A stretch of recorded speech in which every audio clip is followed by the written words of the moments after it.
Hello hi welcome back to my channel. ಎಲ್ಲರೂ ಹೇಗಿದ್ದೀರಾ? I hope ಎಲ್ಲರೂ ಚೆನ್ನಾಗಿದ್ದೀರಾ ಅಂತ ಭಾವಿಸ್ತಿದ್ದೀನಿ. ಸೊ ಇವತ್ತಿನ ವ್ಲಾಗಲ್ಲಿ ನಾನು ರೆಡ್ ಪೂರಿಯನ್ನು ಮಾಡ್ತಿದ್ದೀನಿ. ಆ ರೆಸಿಪಿ ಕೂಡ ನಿಮ್ಮ ಹತ್ರ ಶೇರ್ ಮಾಡ್ತೀನಿ. ಹಾಗೆ ಪೂರಿಗೆ ಕಾಂಬಿನೇಷನ್ ಆಗಿ ನಾನು ಕಡಲೆಕಾಳು, ಕಾಬೂಲ್ ಕಡಲೆ ಮತ್ತು ಬಟಾಣಿ, ಅಲಸಂದಿ ಕಾಳನ್ನು ಹಾಕಿ ಒಂದೊಳ್ಳೆ ಸಾಂಬಾರನ್ನು ಮಾಡಿದ್ದೆ. ಅಂದರೆ ಕೂಟು ಥರ ಮಾಡಿದ್ದೆ, ಸ್ವಲ್ಪ ಗಟ್ಟಿಯಾಗಿ. ಆ ರೆಸಿಪಿಯನ್ನು ಸಹ ಈ ವ್ಲಾಗಲ್ಲಿ ಶೇರ್ ಮಾಡ್ತಿದ್ದೀನಿ. ಈ ರೆಸಿಪೀಸ್ ಜೊತೆಗೆ ಹಾಗೆ ನನ್ನ ಡೈಲಿ ರೊಟೀನು ಸಹ ಈ ವ್ಲಾಗಲ್ಲಿ ಶೇರ್ ಮಾಡ್ತಿದ್ದೀನಿ. ಮಿಸ್ ಮಾಡದೆ ವಿಡಿಯೋ ಎಂಡ್ ತನಕ ನೋಡಿ. ನಿಮ್ಗೆ ಏನಾದರೂ ವಿಡಿಯೋ ಇಷ್ಟ ಆದರೆ ವಿಡಿಯೋಗೆ ಒಂದು ಲೈಕ್ ಕೊಡಿ. ಹಾಗೆ ನನ್ನ ಚಾನಲನ್ನು ಮರೀದೇನೆ ಸಬ್ಸ್ಕ್ರೈಬ್ ಮಾಡಿಕೊಂಡು ನನಗೆ ಸಪೋರ್ಟ್ ಮಾಡಿ ಅಂತ ಹೇಳ್ತಾ ಇವತ್ತಿನ ವ್ಲಾಗನ್ನು ಶುರು ಮಾಡೋಣ. ನಾನಿಲ್ಲಿ ಮಾರ್ನಿಂಗ್ ಟಿಫನ್ ಏನಾದರೂ ಮಾಡಬೇಕು ಅಂದರೆ, ಪೂರಿನೇ ಆಗಲಿ ಚಪಾತಿನೇ ಆಗಲಿ ಮಾಡಬೇಕು ಅಂದರೆ, ಸೊ ಹಿಂದಿನ ದಿನ ರಾತ್ರಿನೇ ನಾನು ಹಿಟ್ಟನ್ನು ಕಲಸಿಡ್ತೀನಿ. ಅದೇ ರೀತಿ ಈಗಲೂ ಸಹ ನಾನು ಹಿಟ್ಟನ್ನು ಕಲಸಿಡೋಣ ಅಂತ ಹೇಳಿ ರೆಡಿ ಮಾಡ್ಕೊಳ್ತಿದ್ದೀನಿ. ಸೊ ಪೂರಿ ಮಾಡಬೇಕು ಬೆಳಗ್ಗೆಗೆ. ಸೊ ಪೂರಿ ಅಂದರೆ ನಾರ್ಮಲ್ ಆಗಿ ವೈಟ್ ಪೂರಿ ನೋಡಿರ್ತೀವಿ, ನಾರ್ಮಲ್ ಪೂರಿಯನ್ನು. ಬಟ್ ನಾನು ಒಂದು ಸ್ವಲ್ಪ ಡಿಫ್ರೆಂಟಾಗಿ ಮಾಡ್ತಿದ್ದೀನಿ, ಅಂದರೆ ರೆಡ್ ಪೂರಿಯನ್ನು ಮಾಡ್ತಿದ್ದೀನಿ. ಯಾಕಂದರೆ ಆಯುಷು ಲಂಚ್ ಬಾಕ್ಸ್ನ ಕ್ಯಾರಿ ಮಾಡ್ತಾನಲ್ವ, ಮೇನ್ ಅಂದರೆ ಆಯುಷ್ಗೋಸ್ಕರ ಸ್ವಲ್ಪ ಡಿಫ್ರೆಂಟಾಗಿ ಏನಾದರೂ breakfast items, lunch box items ಎಲ್ಲ ಮಾಡಿಕೊಟ್ರೆ ತುಂಬ ಇಷ್ಟಪಟ್ಟು ತಿಂತಾನೆ ಮತ್ತು ತುಂಬ ಇಷ್ಟಪಟ್ಟು ಸ್ಕೂಲ್ಗೆಲ್ಲ ತೊಗೊಂಡು ಹೋಗ್ತಾರೆ. ಸೊ ಮಕ್ಕಳಿಗೆ ಅದೊಂಥರ ಖುಷಿ. ಡಿಫ್ರೆಂಟಾಗಿ ಮಾಡಬೇಕು ಅಂತ ಹೇಳಿ ತುಂಬ ಕಷ್ಟಪಟ್ಟು ಎಲ್ಲ ಮಾಡ್ಲಿಕ್ಕೆ ಹೋಗಬೇಡಿ. ಸೊ ನಾರ್ಮಲಾಗಿ ನಾವು ಯಾವಾಗಲೂ ತಿಂಡಿನ ಮಾಡ್ತೀವಲ್ವ, ಅದಕ್ಕೇ ನಮ್ಮ ಟ್ಯಾಲೆಂಟನ್ನು ಯೂಸ್ ಮಾಡಿ ಸಣ್ಣ ಪುಟ್ಟ ಇಂಗ್ರೀಡಿಯೆಂಟ್ಸ್ನ ಸೇರಿ ಸ್ವಲ್ಪ ಡಿಫ್ರೆಂಟ್ ಆಗಿ ಕಲರ್ಫುಲ್ ಆಗಿ ಮಾಡ್ಕೊಡ್ಬೇಕಷ್ಟೇ. ನಾನು ಇವತ್ತು ರೆಡ್ ಪೂರಿ ಮಾಡಲಿಕ್ಕೆ ಹಿಟ್ಟನ್ನು ಕಲಸಿಟ್ಟಿದ್ದೀನಿ. ಸೊ ತುಂಬ ಇಂಗ್ರೀಡಿಯೆಂಟ್ಸ್ ಏನೂ ಬೇಕಾಗಿಲ್ಲ.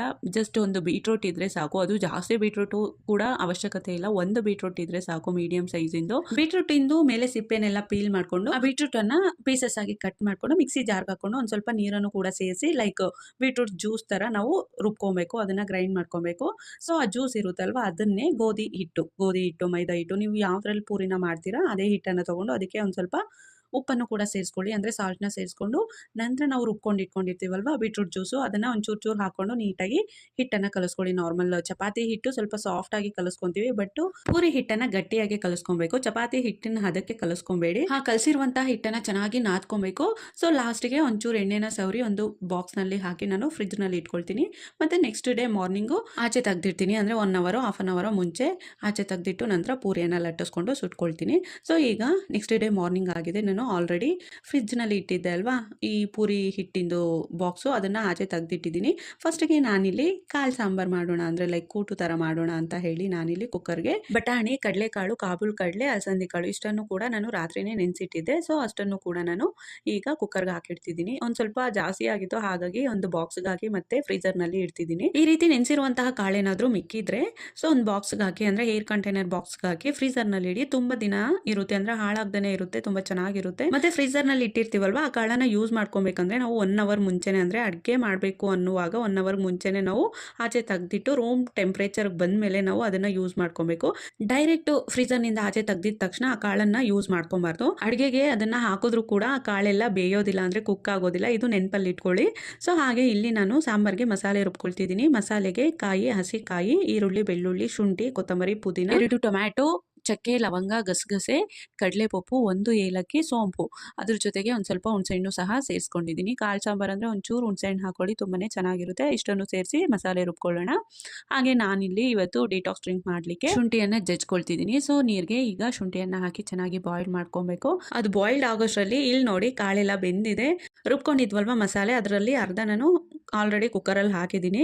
ಸೊ ಇನ್ನೊಂದು ಅರ್ಧ ಭಾಗ ಜಾರ್ನಲ್ಲೇ ಇದೆ, ಅದಕ್ಕೇನೆ ಒಂದಷ್ಟು ಕಾಳನ್ನು ಕೂಡ ಸೇರಿಸ್ಕೊಳ್ತಿದ್ದೀನಿ. ಈ ಬಾಯ್ಲ್ಡ್ ಆಗಿರುವಂತಹ ಕಾಳನ್ನು ಕೂಡ ನಾವು ರುಬ್ಕೊಂಡು ಹಾಕೋದ್ರಿಂದ ಸಾರಿಂದು ತಿಕ್ನೆಸ್ ಸ್ವಲ್ಪ ಜಾಸ್ತಿ ಇರುತ್ತೆ, ಅಂದರೆ ಸ್ವಲ್ಪ ಮಂದ ಬರುತ್ತೆ. ಅದ್ರ ಜೊತೆಗೆ ಟೇಸ್ಟು ಕೂಡ ತುಂಬಾನೇ ಚೆನ್ನಾಗಿರುತ್ತೆ. ಸೊ ಅದನ್ನು ಕೂಡ, ಅಂದರೆ ಕಾಳು ಹಾಕಿ ರುಬ್ಬಿ ಅದನ್ನು ಕೂಡ ಸೇರಿಸ್ಕೊಂಡೆ. ಅದ್ರ ಜೊತೆಗೆ ಆಲೂಗಡ್ಡೆ ಕೂಡ ಸೇರಿಸ್ಕೊಂಡಿದ್ದೀನಿ. ಹಾಗೆ ಧನಿಯಾ ಪುಡಿ, ಖಾರದ ಪುಡಿ, ಅರಿಶಿನ ಮತ್ತು ರುಚಿಗೆ ತಕ್ಕಷ್ಟು ಉಪ್ಪನ್ನು ಕೂಡ ಸೇರಿಸಿ ಮಿಕ್ಸ್ ಮಾಡಿ 1-2 ವಿಸಿಲ್ ಕೂಗಿಸ್ಕೊಳ್ತೀನಿ. ಈ ಸಾಂಬಾರ್ಗೆ ಬದನೆಕಾಯಿ ಹಾಕಿದ್ರು ತುಂಬಾನೇ ಚೆನ್ನಾಗಿರುತ್ತೆ. ಬಟ್ ಮನೆಯಲ್ಲಿ ಬದನೆಕಾಯಿ ಇಲ್ಲ, ಮತ್ತು ಮೊಟ್ಟೆ ಹಾಕಿದ್ರು ಕೂಡ ತುಂಬಾನೇ ಚೆನ್ನಾಗಿರುತ್ತೆ ಗೊತ್ತಾ. ಬಟ್ ಈಗ ಶ್ರಾವಣ ಆಗಿರೋದ್ರಿಂದ ಮೊಟ್ಟೆನೂ ಕೂಡ ಹಾಕೋ ಹಾಗಿಲ್ಲ, ಹಾಗಾಗಿ ಕಾಳಿನ ಜೊತೆ ಆಲೂಗಡ್ಡೆಯನ್ನು ಹಾಕಿದ್ದೀನಿ. ಇವತ್ತು 1-2 ವಿಸಿಲ್ ಕೂಗ್ಲಿ ಕುಕ್ಕರು. ಸೊ ನಂತರ ಒಗ್ಗರಣೆ ಮಾಡ್ಕೊಳ್ಳೋಣ. ಸಾಂಬಾರು ರೆಡಿ ಆಗುತ್ತೆ ಒಗ್ಗರಣೆ ಒಂದು ಕೊಟ್ಟರೆ. ಅಷ್ಟರಲ್ಲಿ ನಾವಿಲ್ಲಿ ಪೂರಿಯನ್ನು ಮಾಡ್ಕೊಳ್ಳೋಣ. ಸೊ ರಾತ್ರಿನೇ ಪೂರಿ ಹಿಟ್ಟನ್ನು ಕಲಸಿ ಫ್ರಿಜ್ನಲ್ಲಿ ಇಟ್ಟಿದ್ದೆ ಅಲ್ವಾ ಬಾಕ್ಸಿಗೆ ಹಾಕಿ. ನಾನು ಮಾರ್ನಿಂಗ್ ಎದ್ದಿದ ತಕ್ಷಣ ಬಾಕ್ಸ್ನ ಆಚೆಗೆ ತೆಗೆದಿಟ್ಟಿದ್ದೆ. ಈಗ ಚೆನ್ನಾಗಿ ಅದು ನೆಂದಿರುತ್ತೆ ಪೂರಿ ಹಿಟ್ಟು. ಆ್ಯಕ್ಚುಲಿ ನಾನು ಅಂದ್ಕೊಂಡೆ ಪೂರಿಗೆ ಚಟ್ನಿನೂ ಮಾಡೋಣ, ಕಾಯಿ ಚಟ್ನಿ ತುಂಬಾ ಚೆನ್ನಾಗಿರುತ್ತೆ. ಸೊ ಮೊನ್ನೆ ಸ್ಯಾಟರ್ಡೆ ಸ್ಯಾಟರ್ಡೆ ಎಲ್ಲ ದೇವಸ್ಥಾನಕ್ಕೆ ಹೋಗಿ ಬಂದ್ವಲ್ವಾ, ಆ ತೆಂಗಿನಕಾಯಿ ಎಲ್ಲ ಹಾಗೆ ಇದೆ. ಹಾಗಾಗಿ ತೆಂಗಿನಕಾಯಿ, ಶುಂಠಿ, ಬೆಳ್ಳುಳ್ಳಿ, ಕೊತ್ತಂಬರಿ ಎಲ್ಲನೂ ಕೂಡ ಬಿಡಿಸಿಟ್ಟಿದೆ ಕಾಯಿ ಚಟ್ನಿ ಮಾಡಲಿಕ್ಕೆ. ನಾನು ಆ್ಯಕ್ಚುಲಿ ಕಾಳು ಸಾಂಬಾರು ಕೂಟು ಅಂತ ಹೇಳಿದ್ನಲ್ವಾ, ಅದನ್ನು ನಾನು ಲಂಚ್ ಬಾಕ್ಸ್ಗೆ ಮಾಡಿರೋದು. ಅಂದರೆ ರೈಸು ಕೂಡ ಮಾಡಿದ್ದೀನಿ ಅದ್ರ ಜೊತೆಗೆ. ಬರೀ ಪೂರಿ ಅಂದರೆ ಆಯುಷ್ ತೊಗೊಂಡು ಹೋಗ್ತಾನೆ ಲಂಚ್ ಬಾಕ್ಸ್ಗೆ, ಬಟ್ ನಮ್ಮ ಯಜಮಾನ್ರು ತೊಗೊಂಡು ಹೋಗಲ್ಲ. ಪಾಪ ಬೆಳಗ್ಗೆನೂ ಪೂರಿ ತಿನ್ನೋದು, ಮತ್ತೆ ಮಧ್ಯಾಹ್ನ ಊಟಕ್ಕೂ ಸಹ ಪೂರಿ ಅಂದರೆ ಯಾರೇ ಆಗಲಿ ಹಿಂದೇಟ್ ಹಾಕ್ತಾರೆ. ಚಪಾತಿ ಆದರೂ 2 ಹೊತ್ತು ತಿನ್ಕೊಂಡ್ಬಿಡ್ಬೋದು, ಬಟ್ ಪೂರಿ ಅಂದರೆ ಆಯಿಲಿ ಫುಡ್ ಅಲ್ವಾ, ಸೊ ಹೊಟ್ಟೆ ಕೆಡಿಸುತ್ತೆ 2 ಟೈಮ್ಸ್ ತಿಂದರೆ. ಮಧ್ಯಾಹ್ನ ಲಂಚ್ ಬಾಕ್ಸ್ಗೆ ನಾನು ಅನ್ನ ಮತ್ತು ಕಾಳಿನ ಸಾಂಬಾರು, ಬೆಳಗಿನ ತಿಂಡಿಗೆ ಪೂರಿ ಜೊತೆಗೆ ಚಟ್ನಿ ಮಾಡೋಣ ಅಂದ್ಕೊಂಡಿದ್ದು. ಕಾಳಿನ ಸಾಂಬಾರು ಮಾಡ್ತಿದ್ದೆ ಅಲ್ವಾ, ಅದೇ ಪೂರಿಗೆ ಆಗುತ್ತೆ ಅಂತ ಹೇಳಿ ನಾನು ಚಟ್ನಿ ಮಾಡ್ಲಿಕ್ಕೆ ಹೋಗಲಿಲ್ಲ. ಚಟ್ನಿ ಏನು ಕಾಯಿ ಚಟ್ನಿ ಆರಾಮಾಗಿ ಮಾಡ್ಬೋದು, ಬಟ್ ಕಾಯಿ ಚಟ್ನಿ ಮಾಡಿದ್ರೂ ಸಹ ವೇಸ್ಟ್ ಆಗುತ್ತೆ. ಯಾಕಂದರೆ ಆ್ಯಕ್ಚುಲಿ ಅನ್ನಕ್ಕಂತ ಕಾಳು ಸಾಂಬಾರು ಮಾಡ್ತಿದ್ದೀನಲ್ವಾ, ಸೊ ಪೂರಿಗೆ ಕಾಂಬಿನೇಷನ್ ಆಗಿ ಕಾಳು ಸಾಂಬಾರು ಹಾಕ್ಕೊಂಡು ಕೂಡ ಪೂರಿನ ತಿನ್ಕೊಬೋದು. ಇನ್ನು ಕಾಳು ಸಾಂಬಾರು ಮಾಡುವಾಗ ಇನ್ಯಾರು ಚಟ್ನಿ ಹಾಕಿಸ್ಕೊಳ್ತಾರೆ ಹೇಳಿ. ಆ್ಯಕ್ಚುಲಿ ಎಲ್ಲರೂ ಕೂಡ ಕಾಳು ಸಾಂಬಾರು ಹಾಕ್ಕೊಂಡೇ ತಿಂತಾರೆ ಪೂರಿನ. ಸುಮ್ಮನೆ ವೇಸ್ಟ್ ಆಗುತ್ತೆ ಅಂತ ಹೇಳಿ ನಾನು ಕಾಯಿ ತೊಗೊಂಡಿರೋ ಕಾಯಿ, ಕೊತ್ತಂಬರಿ ಎಲ್ಲನೂ ಕೂಡ ಹಾಗೆ ಪಕ್ಕಕ್ಕೆ ಇಟ್ಟಿದ್ದೀನಿ. ಸೊ ಈಗ ಪೂರಿ ಲಟ್ಟಿಸ್ಕೊಬೇಕು. ಅದಕ್ಕೂ ಮುಂಚೆ ಎಣ್ಣೆ ಬಿಸಿ ಆಗಬೇಕಲ್ವ, ಹಾಗಾಗಿ ಎಣ್ಣೆನ ಬಾಣಲೆಗೆ ಹಾಕಿ ಬಿಸಿ ಆಗಲಿಕ್ಕೆ ಇಟ್ಟಿದ್ದೀನಿ. ಅಷ್ಟರಲ್ಲಿ ನಮ್ಮ ಲಕ್ಕಿ ಪುಟಾಣಿ ಎದ್ದಿದ್ದಾನೆ, ಎದ್ದು ಬಂದು ಅಳ್ತಿದ್ದಾನೆ. ಒಂದು ಸ್ವಲ್ಪ ಹೊತ್ತು ಎದ್ದಿದ ತಕ್ಷಣ ನಾನು ಎತ್ಕೊಂಡ್ಬಿಡ್ಬೇಕು, ಆಗ ಒಂಚೂರು ಸಮಾಧಾನ ಅವನಿಗೆ. ಸೊ ಎತ್ಕೊಂಡಿದ್ದ ತಕ್ಷಣ ಅವನು ಕೂಡ ಈಗ ನಾನು ಏನು ಕೆಲಸ ಮಾಡ್ತೀನೋ ಕಿಚನಲ್ಲಿ ಅವನು ಕೂಡ ಆ ಕೆಲಸನ ಮಾಡಲೇಬೇಕು. ಸೊ ನಾನು ಸೌಟ್ ಎತ್ಕೊಂಡ್ರೆ ಅವನ ಕೈಲೂ ಒಂದು ಸೌಟ್ ಕೊಡಬೇಕು, ನಾನೊಂದು ಪಾತ್ರೆ ತೊಗೊಂಡ್ರೆ ಅವನ ಕೈಯಲ್ಲೂ ಒಂದು ಯಾವುದಾದ್ರೂ ಚಿಕ್ಕ ಪಾತ್ರೆನ ಕೊಡಬೇಕು. ಈ ರೀತಿ ಹಠ ಮಾಡ್ತಾನೆ. ಈಗ ಪೂರಿ ಹಿಟ್ಟನ್ನು ಉಂಡೆ ಮಾಡ್ಕೊಳ್ಳೋಣ ಎಲ್ಲನೂ ಕೂಡ ಅಂತ ಹೇಳಿ ಪುಟ್ಟದಾಗಿ ಉಂಡೆ ಮಾಡ್ತಿದ್ರೆ ನನಗೂ ಬೇಕು ಅಂತ ಸ್ವಲ್ಪ ತೊಗೊಂಡು ಹೋಗಿದ್ದೆ ಆಟಾಡಲಿಕ್ಕೆ. ಪೂರಿ ಹಿಟ್ಟನ್ನು ತೊಗೊಂಡು ಪೂರಿ ಮಾಡಬೇಕಂದ್ರೆ ಎಣ್ಣೆನ ಬಿಸಿಗಿಟ್ಟು ನಾನು ಒಂದು 15-20 ಪೂರಿಯನ್ನು ಲಟ್ಟಿಸ್ಕೊಂಡು ಇಟ್ಕೊಂಡಿರ್ತೀನಿ. ನಂತರ ಒಂದೊಂದಾಗಿ ಎಣ್ಣೆಲೆ ಡೀಪ್ ಫ್ರೈ ಮಾಡಿಕೊಂಡು ಪೂರಿಯನ್ನು ಮಾಡ್ಕೊಳ್ತೀನಿ. ಬಟ್ ಚಪಾತಿ ಆದರೆ ನಾನು ಒಂದೊಂದೇ ಲಟ್ಟಿಸ್ಕೊಂಡು ಹಾಗೆ ಸುಟ್ಕೊಳ್ತಾ ಹೋಗ್ತೀನಿ, ಬಟ್ ಪೂರಿ ಹಾಗೆ ಮಾಡೋದಿಲ್ಲ.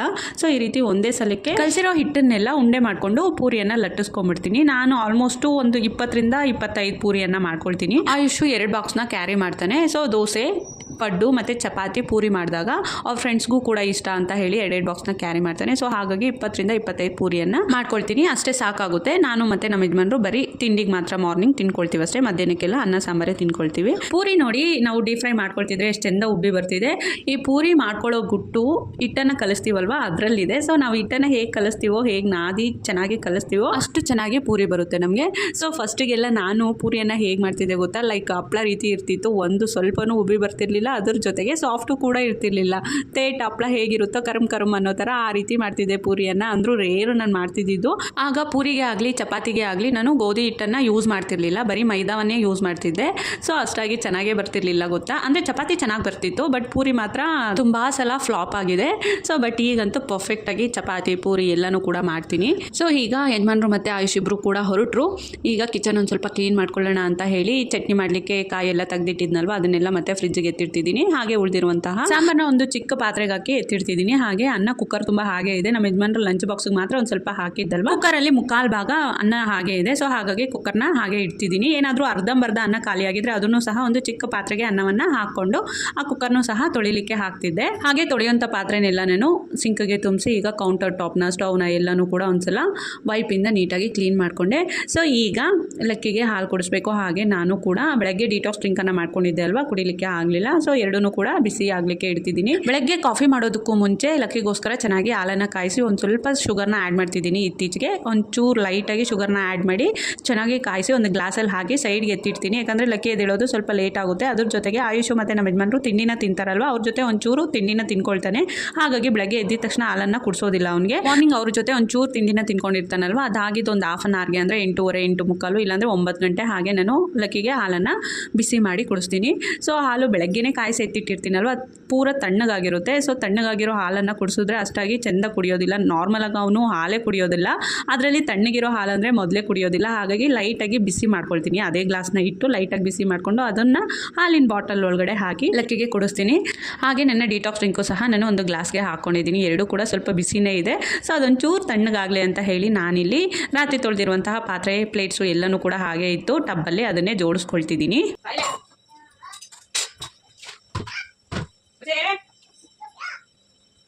ಡಿಟಾಕ್ಸ್ ಡ್ರಿಂಕ್ ಹಾಕೊಂಡಿದ್ದೆ ಅಲ್ವಾ, ಸೊ ಅದೇ ಗ್ಲಾಸಲ್ಲಿ ಅವನು ಕೂಡ ಕುಡಿಬೇಕಂತ ಅಳ್ತಿದ್ದ. ಅಂದರೆ ನಾನು ಡಿಟಾಕ್ಸ್ ಡ್ರಿಂಕ್ ಕುಡಿತಿದ್ದೆ, ಅದೇ ಬೇಕು ಅಂತ ಹೇಳ್ತಿದ್ದೆ. ಸೊ ಹಾಗಾಗಿ ನಾನು ಡಿಟಾಕ್ಸ್ ಡ್ರಿಂಕನ್ನು ಬೇರೆ ಗ್ಲಾಸ್ಗೆ ಹಾಕ್ಕೊಂಡು ಇದರಲ್ಲಿ ನಾನು ಒಂಚೂರು ಚೂರೇ ಹಾಲನ್ನು ಹಾಕ್ಕೊಡ್ತಿದ್ದೀನಿ. ನೋಡಿ, 1-2 ಸಿಪ್ಪನ್ನು ತೊಗೊಂಡು, ಅಂದರೆ 1-2 ಸಲ ಕುಡ್ದ ನಂತರ ಅವನಿಗೆ ಹಾಲು ಅಂತ ಗೊತ್ತಾಯಿತು. ಹಾಗಾಗಿ ದೂರ ತಳ್ಳಿ ಹೋಗ್ತಿದ್ದಾನೆ ನನ್ನ ಮಗ.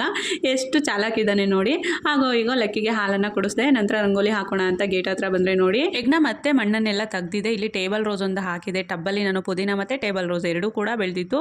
ಸೊ ಆ ಗಿಡದ ತುಂಬ ಹೂವು ಬಿಡ್ತಿತ್ತು, ಪಿಂಕ್ ಕಲರ್ ಇಂದು ಟೇಬಲ್ ರೋಸು. ಎಷ್ಟು ಚೆಂದ ಇತ್ತು ಗೊತ್ತಾ.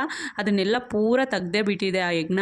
ಈ ಕಡೆ ನಾನು ಮಣ್ಣನ್ನೆಲ್ಲ ಕೆದಕ್ತಿದ್ರೆ ನಮ್ಮ ಲಕ್ಕಿಗೆ ನೋಡಿ, ಸೊ ನೀರಲ್ಲಿ ಎಷ್ಟು ಚೆಂದ ಆಟಾಡ್ಕೊಂಡಿದ್ದಾನೆ. ಬೆಳಗ್ಗೆಯಿಂದ ಸಂಜೆ ತನಕ ನೀರೊಂದು ಕೊಟ್ಬಿಟ್ರೆ ಸಾಕು ಅವನಿಗೆ. ಒಂದು ಬಕೆಟು, ಒಂದು ಜಗ್ಗು, ಮತ್ತು ಅಲ್ಲಿ ನಲ್ಲಿ ಇದೆ ಅಲ್ವಾ, ಅಲ್ಲಿ ಏನು ಮಾತಾಡ್ದೇ ಬಿಟ್ಟರೆ ಸಾಕು. ಬೆಳಗ್ಗೆಯಿಂದ ಸಂಜೆ ತನಕ ಏನೂ ಮಾತಾಡದೆ ಆಟ ಆಡ್ಕೊಂಡಿರ್ತಾನೆ. ಅಷ್ಟಿಷ್ಟ ನೀರಂದ್ರೆ ಗೊತ್ತಾ ನಮ್ಮ ಲಕ್ಕಿಗೆ. ಅದ್ರ ಜೊತೆಗೆ ಮೊನ್ನೆ ದೇವ್ರ ಗಿಡ, ಪತ್ರೆ ಗಿಡ ಎಲ್ಲ ಒಣಗೋಗ್ತಿದೆ ಅಂತ ಹೇಳಿ ಆ ಕಡೆ 2 ಕಡ್ಡಿನ ತೆಗೆದು ನಾನು ಈ ಮೂಲೆಗೆ ಹಾಕಿದ್ದೆ ಅಲ್ವಾ, ಸೊ ಅದನ್ನೆಲ್ಲ ತೆಗೆದು ಬಿಟ್ಟಿದ್ದಾವೆ. ಸೊ ಹಾಗೆ ಕನಕಾಂಬರದ ಗಿಡದ್ದು ಬುಡದಲ್ಲೇ ಮಣ್ಣನ್ನು ಮತ್ತೆ ತೆಗ್ದಿದ್ದಾವೆ. ಸೊ ಹೀಗೆ ಆದರೆ ಅಂತೂ ನಿಜವಾಗ್ಲೂ ಖಂಡಿತ ಒಂದು ಗಿಡನೂ ಸಹ ಉಳಿಯೋದಿಲ್ಲ, ಎಲ್ಲನೂ ಕೂಡ ಒಣಗೋಗುತ್ತೆ. ಆ ಕಡ್ಡಿ ಇನ್ನೂ ಹಸಿದಿದೆ, ಸೊ ಹಾಗಾಗಿ ಮತ್ತೆ ಹಾಕ್ತಿದ್ದೀನಿ ನಾನು. ಸೊ ನಾನು ಹಾಕ್ಲಿಕ್ಕೆ ಆ ಎಗ್ನ ಬಂದು ಮತ್ತೆ ತೆಗಿಲಿಕ್ಕೆ ಇದೇ ಆಗೋಯ್ತು 3 ಡೇಸಿಂದ ನನ್ನ ಕೆಲಸ. ಹಾಗೆ ತುಳಸಿ ಗಿಡದ ಹತ್ರ ಅಲ್ಲಿ ಕೂಡ ಬೇರ್ ಬುಡದಲ್ಲೇ ಮಣ್ಣನ್ನೆಲ್ಲ ತೆಗೆದುಬಿಟ್ಟಿದ್ದಾವೆ, ಅದನ್ನು ಕೂಡ ತುಂಬಿಸ್ತಿದ್ದೀನಿ. ಸೊ ಈ ತುಳಸಿ ಗಿಡ ಮಾತ್ರ ತುಂಬಾ ಚೆನ್ನಾಗಿ ಚಿಗುರ್ತಿದೆ ಗೊತ್ತಾ, ಎಷ್ಟೊಂದು ಉದ್ದವಾಗಿ ಹೋಗ್ತಿದೆ.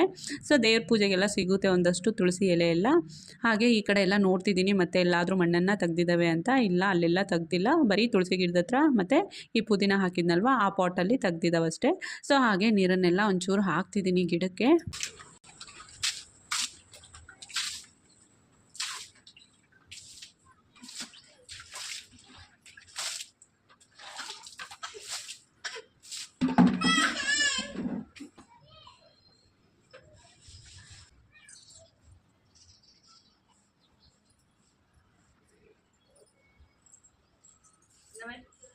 ಆ ಕಡೆ ನಾನು ಮಣ್ಣನ್ನೆಲ್ಲ ತುಂಬಿಸ್ತಿದ್ದೆ ಅಲ್ವಾ, ಸೊ ಆಗ ನಮ್ಮ ಲಕ್ಕಿ ಪುಟಾಣಿ ನೀರಲ್ಲಿ ಆಟಾಡ್ತಿದ್ನಲ್ವಾ, ತಲೆ ಮೇಲೆ ಹಾಕ್ಕೊಂಬಿಟ್ಟಿದ್ದಾನೆ ಇವತ್ತು ನೀರು. ನಾರ್ಮಲಾಗಿ ಅವನು ನೀರಲ್ಲಿ ಆಟಾಡುವಾಗ ಬಟ್ಟೆ ಮೇಲೆ ಎಲ್ಲ ಹಾಕ್ಕೊಳ್ತಾನೆ, ಬಟ್ ತಲೆ ಮೇಲೆ ಹಾಕ್ಕೊಂಡಿಲ್ಲ ಯಾವತ್ತೂ ಕೂಡ. ಇವತ್ತು ಅದು ಹೇಗೆ ಹಾಕ್ಕೊಂಡೋ ಏನೋ ತುಂಬ ಜಾಸ್ತಿನೇ ಹಾಕ್ಕೊಂಬಿಟ್ಟಿದ್ದಾನೆ ತಲೆ ಮೇಲೆ ನೀರು.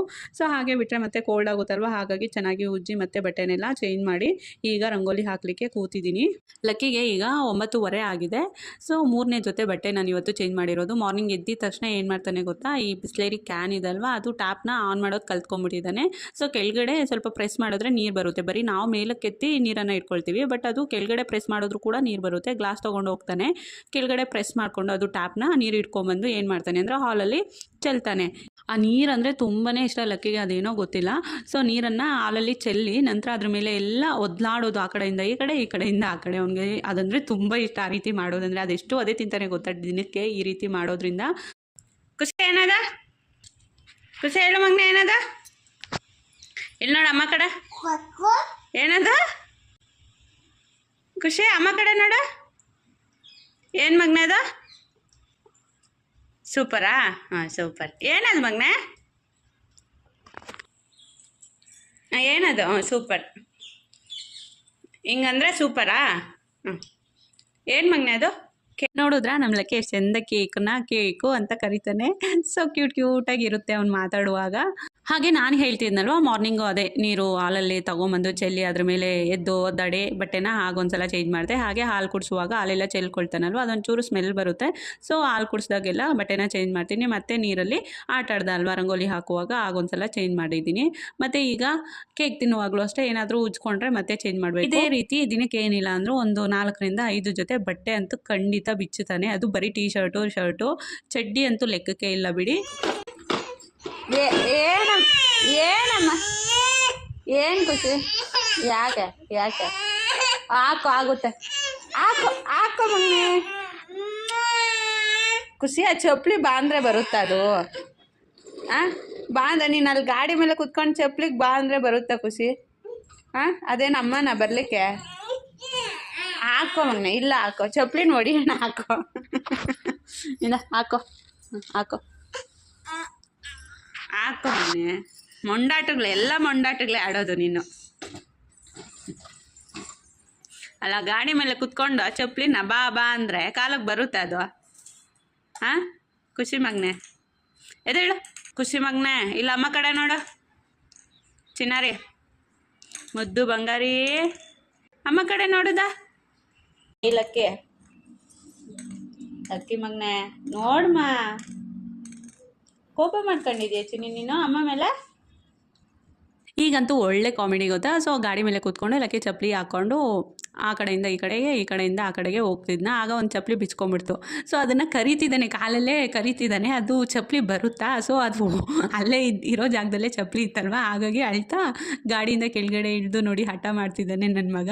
ಸೊ ಇದಂತೂ ತುಂಬಾ ಕಾಮಿಡಿ ಅನ್ನಿಸ್ತು ನನಗಂತೂ. ಸ್ವಲ್ಪ ಹೊತ್ತು ಹಠ ಮಾಡ್ಕೊಂಡು ಅವನೇ ಸರಿ ಹೋದ. ಸೊ ಸಂಜೆ ಈಗ ಲಕ್ಕಿ ಬೆಡ್ಶೀಟಿಂದು ಕಾರ್ನರಲ್ಲಿ ಒಂದು ಲೇಯರ್ ಬಟ್ಟೆ ಬಂದ್ಬಿಟ್ಟಿದೆ. ಅದನ್ನ ಸೂಜಿ ದಾರದಿಂದ ಹೊಲಿಯೋಣ ಅಂತ ಹೇಳಿ ಕೂತಿದ್ದೀನಿ. ಅದ್ರ ಜೊತೆಗೆ ಒಂದು ಮ್ಯಾಟು ಸಹ ಹೋಗಿದೆ. ಸೊ ಅದನ್ನು ಕೂಡ ಹೊಲಿಬೇಕು. ಸೊ ಆಯುಷು ಲಕ್ಕಿನ ಆಟಾಡ್ಸ್ಕೊಳ್ತಾ ಇದ್ದಾನೆ ಗೇಟ್ ಕಡೆ. ಹಾಗೆ ಈ ಬಾಕ್ಸ್ ಅಲ್ಲಿ ಇದೆ ಅಲ್ವಾ, ಈ ಬಾಕ್ಸ್ ಅಲ್ಲಿ ಪೂರಾ ಈ ಕುಚ್ಚೆಲ್ಲ ಕಟ್ತೀವಲ್ವಾ ಆಧಾರಗಳೇ ಇರೋದು. ಸೊ ನಾನು ಮುಂಚೆ ಎಲ್ಲ ಕುಚ್ಚೆಲ್ಲ ಕಟ್ತಿದ್ದೆ, ಅಂದ್ರೆ ಬೇರೆಯವ್ರಿಗೆಲ್ಲ ಯಾರಿಗೂ ಕಟ್ಕೊಡ್ತಿರ್ಲಿಲ್ಲ. ನನ್ನ ಸೀರೆಗೆ ನಾನೇ ಕುಚ್ಚನ್ನ ಕಟ್ಕೊಳ್ತಿದ್ದೆ. ಸೊ ಮೊನ್ನೆ ಒಂದು ಸೀರೆಗೆ ಕುಚ್ಚನ್ನ ಕಟ್ಟಿಸ್ಕೊಂಬಂದೆ, ಬರೀ ಬೇಬಿ ಕುಚ್ಚಗಷ್ಟೇ 450 ಪೇ ಮಾಡಿದ್ದೀನಿ ನಾನು. ತುಂಬಾನೇ ಹೊಟ್ಟೆ ಉರಿದೋಯ್ತು. ಲಕ್ಕಿನ ಇಟ್ಕೊಂಡು ಈಗಂತೂ ಕುಚ್ಚು ಕಟ್ಲಿಕ್ಕೆ ಅಸಾಧ್ಯ, ಯಾಕಂದ್ರೆ ತುಂಬಾ ಕಷ್ಟ ಕುಚ್ಚು ಕಟ್ಲಿಕ್ಕೆ. ಸೊ ಬೈ ಪ್ರೊಫೆಷನಲ್ಸ್ಗಂತೂ ಈಸಿ ಆಗಿರ್ಬೋದು, ಬಟ್ ನಾನು ಯೂಟ್ಯೂಬಲ್ಲಿ ನೋಡ್ಕೊಂಡೆ ಕಲ್ತಿದ್ದು. ಒಂದು 2 ರಿಂದ 3 ಡಿಸೈನ್ ಆಗಿ ನಾನು ಕುಚ್ಚನ್ನ ಕಟ್ತೀನಿ. 450 ಪೇ ಮಾಡಿ ಕುಚ್ಚು ಕಟ್ಟಿಸ್ಕೊಂಡ್ ಬಂದೆ ಅಲ್ವಾ, ಆಗ ನಾನೇ ಕಟ್ಕೊಂಬೋದಿತ್ತು ಅನ್ನಿಸ್ತು. ಬಟ್ ಆವಾಗ ಅವಶ್ಯಕತೆ ಇತ್ತು ಬಿಡಿ ನನಗೆ. ಸೊ ಹಾಗಾಗಿ ಕಟ್ಟಿಸ್ಕೊಂಬಂದೆ.